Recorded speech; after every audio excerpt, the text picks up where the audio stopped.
It's productivity time. It's productivity time. It's productivity time with Upvisor and Blue Ninja. Hello everyone. We are talking about hashtag productivity. Come on, let's do this. 3, 2, 1. Welcome to hashtag productivity. I cannot believe that it's already been a month since the last time we were here and we were talking with the Blue Ninjas. As always, a pleasure to have you ladies here, Julie Taylor and Louisa Stewart, all the way from the Netherlands. And we are finally on the same time zone, which is great. It's no longer daylight savings time. I'm even wearing short sleeve shirt today. It's a nice pleasant day here in South Africa. Aren't you guys pleased? And today we are talking about keeping your business vision alive and keeping on track with that, because I think halfway through the year, this is a good time for us just to re-establish and reevaluate where we are at. So following from last month's Facebook Live, where we spoke about bringing meaning to data, we want to really just dig in a little bit deeper in terms of keeping yourself on track with your vision. And we've spoken about how to use the data to be able to establish where you're at. But let's make sure that that vision that we cast in January is still on track with where we need to be. So if you think about this whole idea about planning your life and planning your business, if we think about a business plan, it's really a roadmap that helps us to set the route for the development of our business, right? So looking at it from the current state of the business, its strengths and its weaknesses, and also identifying opportunities to stay ahead of the competition and being able to get to a point where we can grow. So whether it's looking at your products from current as well as planned products and product development that needs to happen, or whether it's looking at your management structure, do you need to get more people on board, or re-evaluating your responsibilities and job descriptions, looking at finances, there's so much stuff, right? So ladies, I would like to ask you guys our first question, and I would like to know, how do you actually start your business planning? Let's just recap quickly and think back to where we would have been at the beginning. All the way back to the beginning. Yes. So to start your business, you need an idea. You need to know there's a market for your product or service. Once you've got those two, you can start working on your business plan. It outlines who you are, what you plan to do, and how you're going to go about doing it. A business plan will have short-term and long-term goals. So unless you're applying for funding to get started, it doesn't need to be polished, and you may need to present it to the Chamber of Commerce, depending on where you're located and their requirements to register your business. I've had quite a few heated discussions on some Facebook groups when people are stressing over their business plans and going, I can't start, it's not ready, I'm just not happy with it. And I'm just like, just get started. You just need to start your business, and it'll all just come good. So it'll develop over time. It's a living document. It needs to be reviewed. We'd say probably 6 months. So this is a good time to look at it halfway through the year, and update your plan as how to your business is changing. And we've got a quote, I'm sure we've said this on a Facebook Live before: a goal without a plan is just a wish. So that's one that I absolutely love, and that's Antoine de Saint-Exupery. I'll probably pronounce that wrong, and offended lots of French people. Well, good try in any case. So you start talking about planning, right? And you talk about this concept of a goal, and often when we talk about a business goal, we start off with these big words of vision and mission, and it can be really confusing. And I know sometimes when I set out my vision for the business, I'm like, how do you separate these two? And like, can you just help us clarify once and for all what does your vision actually include? Oh, your vision is your lofty idea about what you want to achieve. It can be as grand as you wish. If you want to help conquer the world, that will be your vision. Your mission will tell you how to achieve that. So your mission will be broken down to a lot of manageable goals and objectives as part of your overall mission. You'll see a lot of very influential people. They have these really lofty visions, but actually their mission fits within that vision. So it's great to have vision, mission, and your clear objectives for your business. Absolutely. And then you've got your products and services. So you sort of break down as you keep going down further and further. So one of them is don't go into too much detail, but you're looking at what you want to develop in the future, what are you going to offer now, etc. So the key ones are the ones most important and the ones to really develop first. You don't have to do everything at once, of course. So your vision and mission will guide you on those lofty goals, and then you start to break it down. Then you have things like your management structure, as you said. These are positions, responsibilities, who has authority to make decisions, who's signing off.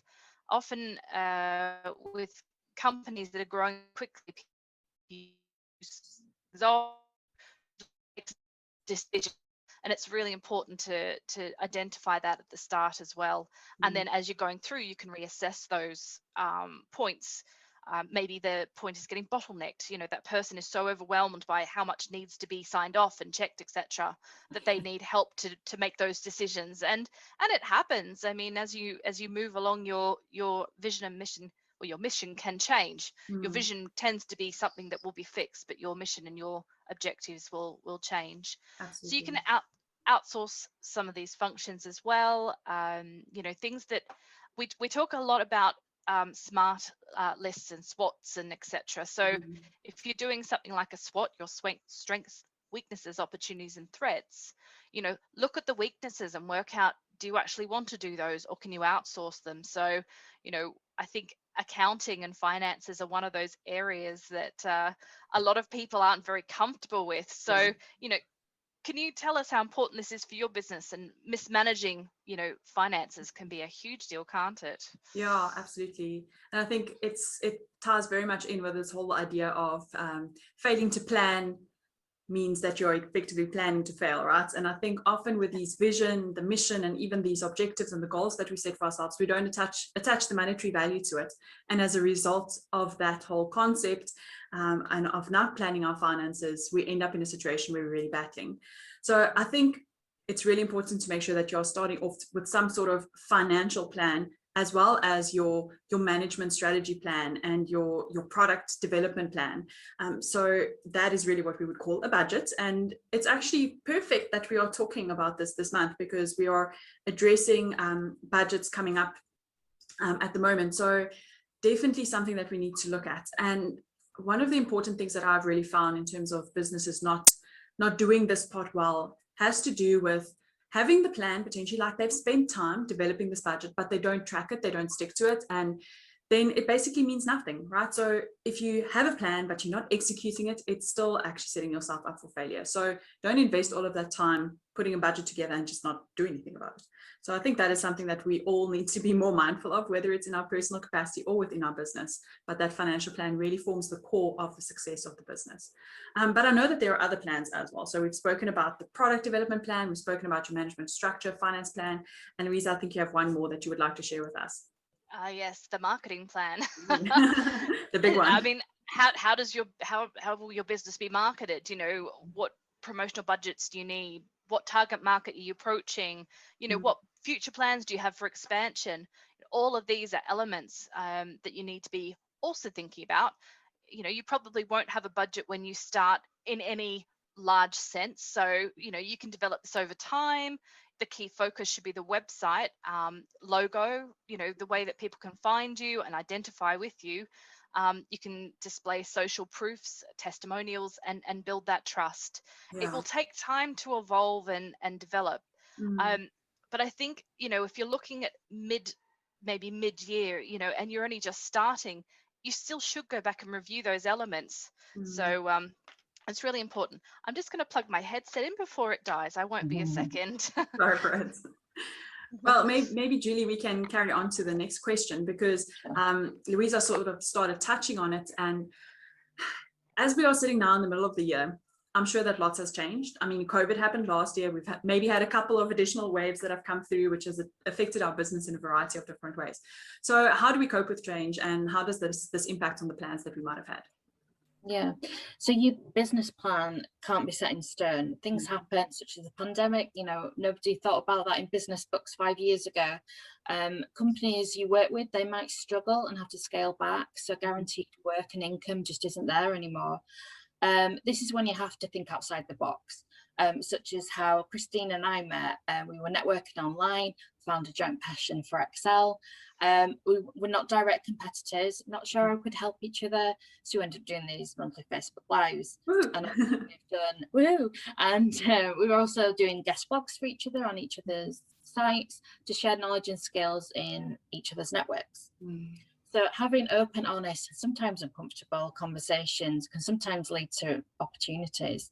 I've met other businesses very similar to ourselves in networking groups, and they've even reached out to us when they've had a role that they haven't got capacity to fill. It's all about helping each other. For sure. Yeah. And looking at what your customers need, is it something outside your core offering that you can upskill on? We did that through setting up a CRM, customer relationship management tool with a client last summer, and we got more involved in email marketing campaign software. There's a lot that we've learnt.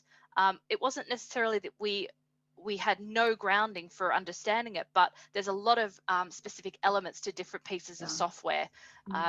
We've built experience in that area. We've also invested in our own CRM and email marketing, so we can see what a powerful tool it is for businesses. And it's one less administrative overhead of drafting and sending emails. Automation is the key word, I think, right now. Consistent messaging and branding, nurturing potential clients that could eventually lead to business. It's important to look at trends, what people are talking about on social media networks, where your customers are. That can change across a year very rapidly as well. It's more about that you can fulfill their needs and what you can offer, and what you can offer them sometimes. But this may be a low priority for them. Yeah, I think it's really important that we're always changing and evolving based on what our clients need at the end of the day, because we're there to serve them, right? We're not supposed to necessarily only be there to forward our own agenda. So we need to roll with those punches and make things happen. But sometimes we're not so good with it, and we sort of forget about our plans. We have these grand visions and lofty goals and stuff, but we forget because we get too busy with everyday life and we get bogged down. What do we do? Like, is all hope lost? What happens? Yeah, I mean, I would say any type of customer or team interaction needs some element of planning. If you haven't provided an agenda and it's a catch-up type call, then document what you've got out of the meeting, what was agreed, how much by when. Yeah, honestly, it's a few minutes, a couple of bullet points, email. It saves confusion and chasing someone who didn't understand that they had an action to do and when it was due. And also key deliverables, they need to be either on a planning board with flags when it's due, or diary reminders, such as invoice payments. But these can be future dated. So some banking systems will allow you to future date payments, or you can pay them straight away if you've got funds available and you're not going to make any interest on the money in your bank, which is, I think, a little all too common these days. Yeah. Also, putting contingency time in a deliverable. So, if you want to give someone I called them fake dates, to make sure that they actually achieve what your date is, it works quite well, and people will be none the wiser that you've given yourself a couple of days leeway. And it's okay to say no. And Julie is my little voice on my shoulder saying, "Are you sure you want to do?" I don't think that's a wise if something's not achievable, or you're on leave, or you just can't deliver what your client wants, no is a very difficult word to say sometimes, but it needs to be said. And we all need time off, and for clients, sometimes they don't recognize that, they have a deliverable and it's like, well, if you're not here, I can't do this, so you must be available. Absolutely. Actually, enough warning and notice always goes a long way when it comes to things like taking holidays and getting some time off. Absolutely. If you work a weekend, they're going to expect every weekend work. So you've got to be very clear that this is a really unusual thing you've done for them, which sounds like you've been really pedantic, but it's your time, it's your personal time. Yeah. And weighing up when you do things as well, because you're not just your clients, your own business as well. So you kind of have to keep in the back of your mind, if I spend this time on my clients, when do I do my own work? So I think balancing out, it's a lot of juggling sometimes, but you need to really practice on saying no and making sure that you give yourself the attention that you need to. Yeah, I think that's really important. And sometimes helping, what would help is having an accountability partner. Just like you said, Julie is that voice on your shoulder. I think we all need that person to say, like, is this realistic? Do you really think you should be doing this? I know I often need that. Saying no is one of the hardest things. But I think one of the things we need to remember is every time we say yes to something, we're always saying no to something else. So is that other something else going to starve or die if you say yes to this thing, right? And it could be a passion, it could be a hobby, it could be a child, hopefully not your child, but you know, we have to keep these things in perspective. Okay, so spoken a lot about planning. Do we have any tools? I know that we've done some sessions where we shared some tools, but maybe just rehash some that we might have brought up previously and what you guys are using at the moment. Yeah, so we touched on this back in on our February Facebook Live. We've got a one-pager of goals for the year, and we've broken these down and put them into our Kanban board. So we've used Trello before, which is a free tool for planning. We now use Planner, which is part of our Microsoft package. But you just need to bear in mind, for any planning products you're going to use, ensure that if there's more than one of you, that it's stored in one place that everybody can access and that it's maintained correctly. Absolutely. We've got a blog about the Kanban board, so we'll pop that in the chats, in the comments. But I think with a lot of tools that plan, you've got to keep up with them. So you've got to get to know them and really respond to them. So if you have a tool that you don't like using, what's the point in using it? So I think make sure that you've got a tool that is, as Julie said, available to all, and you have a system of using it too, and everyone's consistent in the way that they use it. Yeah, absolutely. I think that's really important, and it has to be something that becomes ingrained in your business, and all of your colleagues, all of your employees, they need to buy into this tool. So the onboarding and the rollout of whatever tool you're going to be using is super important. Like, I found a lot of tools fail just because that step hasn't been implemented correctly. So definitely keep that in mind. Just to circle back to business plans, we mentioned this right at the beginning.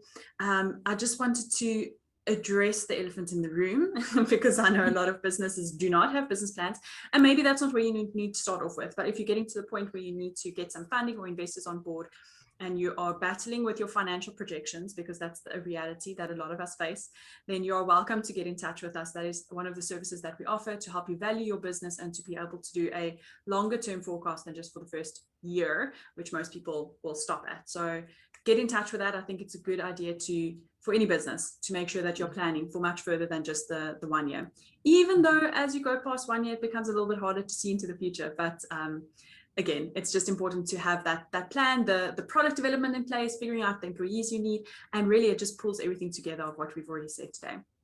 Okay, so awesome, ladies. Do we have any closing comments you guys would like to share? I think we're not telling you to go out and use a planning tool that you don't need. It might be just a piece of paper if you're a one-person business. Just use what works for you. Just because everybody's using X doesn't mean you need to do it. So just however you manage your work, just make sure that you keep revisiting it and celebrate the wins as well. Don't keep thinking, oh, I need to make more phone calls, more sales. It's just stop a minute and go, oh wow, we've delivered that. That's brilliant. Absolutely. And celebrate. Love it. Celebration. I think we should have some parties. You know how they do Christmas in July. I think we should have some celebrations for our business in June to close out the Absolutely. Why not? Awesome. Thank you so much, Julie and Louisa. Always a pleasure to have you guys on. So until next month's #productivity, we will see you then. Bye. Thanks. Bye. This podcast has been brought to you today by Upvisor and Blue Ninja. Upvisor, your strategic financial partner of choice to improve your productivity and profitability. Visit upvisor.co.za to unlock your full potential. Blue Ninja, your online business management team for streamlining and improving your business functionality. Visit blueninja.eu because every business needs a ninja.